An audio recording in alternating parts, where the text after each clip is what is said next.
Kapolri Jenderal Listio Sigit Prabowo mengklaim Polri telah menurunkan tim untuk menyusuri aliran sungai dari hulu hingga hilir dalam kasus banjir dan longsor di Sumatera. Kapolri mengatakan tim di lapangan mendapati beberapa potongan kayu dengan ciri gergaji mesin. Hal ini memperkuat dugaan adanya aktivitas penebangan liar di daerah rawan.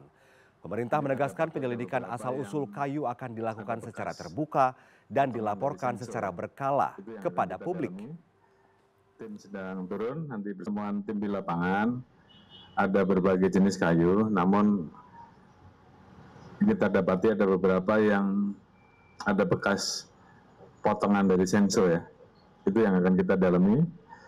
Tim sedang turun, nanti bersama-sama dengan tim dari kehutanan, untuk menyusuri dari daerah aliran sungai yang terdampak sampai dengan kita tarik ke hulu dan hilirnya.